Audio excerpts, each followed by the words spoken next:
ტელეკომპანია იმედის ყოფილი თანამშრომელი თათია სამხარაძე სექსუალური ხასიათის შევიწროებისთვის ტელეწამყვან შალვა რამიშვილის წინააღმდეგ სასამართლოში სარჩელის შეტანას გეგმავს. ამასთან დაკავშირებით დღეს სამხარაძემ ფონდ ღია საზოგადოება საქართველოს ოფისში ქალთა მოძრაობის წევრებთან ერთად პრესკონფერენცია გამართა. პრესკონფერენციაზე სამხარაძემ აუდიო ჩანაწერის შესახებ ისაუბრა, სადაც მისი მტკიცებით შალვა რამიშვილი ემუქრება, რომ თუ არ დასთანხმდება თანაცხოვრებაზე, მოუწევს იმედიდან წასვლა და ვერც რომელიმე სხვა ტელეკომპანიაში შეძლებს მუშაობას.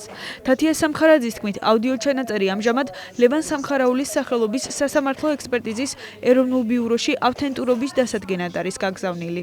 მე ვადასტურებ საჯაროდ, რომ ჩემს მიმართ ხორციელდებოდა სექსუალური ხასიათის შევიწროება იმჟამინდელი ჩემი უფროსის შალვა რამიშვილის მხრიდან და მან მიიღო სისტემური ხასიათი, რის შემდეგაც მე იძულებული გავხდი წამოსულიყავი დამეტოვებინა სამსახურის საბაბ ჩანაწერი, რომელიც ამჟამად სამხარაულის ბიუროში გადის ექსპერტიზას ავთენტურობაზე. ვაპირებ დავიცვა ჩემი უფლებები სასამართლოს და კანონის გზით და ვუჩვევა მას სასამართლოში. ქალთა მოძრაობის წევრები საქმის პრეცედენტულ ხასიათზე საუბრობენ. მათი თქმით, სექსუალური შევიწროების შემთხვევები ძალიან ხშირია, თუმცა ქალები დუმილს ვერ არღვევენ.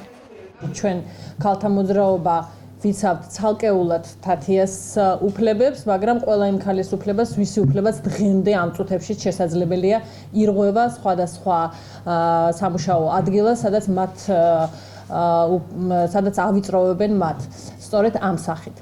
უფლებადამცველ ბაია პატარაიას განმარტებით, სექსუალური შევიწროება არ წარმოადგენს არც სისხლის სამართლის დანაშაულს და არც ადმინისტრაციულ გადაცდომას. ამის შესაცვლელად ის აპირებს პარლამენტს მიმართოს. სექსუალური შევიწროება ცალკე ასეთი მუხლი თავისი განმარტებით არც სისხლის სამართლის კანონმდებლობაში და არც ადმინისტრაციულ კანონმდებლობაში არ მოიპოვება, რაც თავისთავად არის კანონმდებლობის ძალიან მნიშვნელოვანი ხარვეზი. ამ პრობლემის შესახებ ქალთა ორგანიზაციები სხვადასხვა დროს საუბრობდნენ, თუმცა ეხლა, როდესაც გვაქვს ესეთი მნიშვნელოვანი შემთხვევა და кейსი, ჩვენ ბუნებრივია დავიწყებთ ამჯერად ქალთა მოძრაობა მთლიანად დაიწყებს ლობირებას იმასთან დაკავშირებით, რომ აღნიშნული დებულება გაჩნდეს ქართულ კანონმდებლობაში. თავის მხრივ შალვა რამიშვილი უარყოფს თათიას სამხარაძის ბრალდებებს. საკუთარი რეპუტაციის და უფლებების დაცვას კი სასამართლოში აპირებს. ტელეწამყვანი დღეს მთავარ პროკურატურაში მივიდა. რამიშვილის თქმით, ცილისწამებაზე საქმის ძიება 6 აპრილს მის მიერ შეტანილი განცხადების საფუძველზე დაიწყო. ტელეწამყვანი თათიას სამხარაძის და იმედის დირექტორ გიორგი ბახტაძის დაკითხვას ითხოვს. ეს არის, რა თქმა უნდა, ფარსი თავიდან ბოლომდე. ძალიან მნიშვნელოვანია აქ კიდე ერთხელ ვამბობ, ბატონი გიორგი ბახტაძის პოზიცია.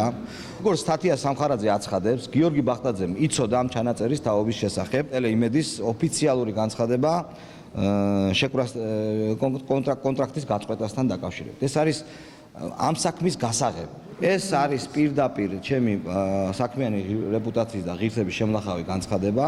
მას მოუწევს ან დაამტკიცოს ეს, ან იგი იქნება სამოქალაქო საქმის ფიგურანტი, რომელსაც მე მის წინააღმდეგ წამოვიწყო. ყველა იმ ქალბატონს, ან შეიძლება კაციც არის, არ ვიცი, რომელსაც აქვს განცდა, რომ მე მასზე სექსუალურად ვიძალადე, მამაკაცი იქნება ეს თუ ქალი, ერთად მოგროვდით, ან გნებავთ ცალ-ცალკე და აუცილებლად მიმართეთ პროკურატურას. ტელეკომპანია იმედმა თათიას სამხარაძის საჯარო განცხადებებამდე 7 აპრილს თქვა, რომ შალვა რამიშვილთან დაკავშირებულ კონტრაქტორ კომპანიასთან საქმიანი ურთიერთობა გაწყვიტა. ტელეიმედს გადაწყვეტილების მიზეზები არ განუმარტავს.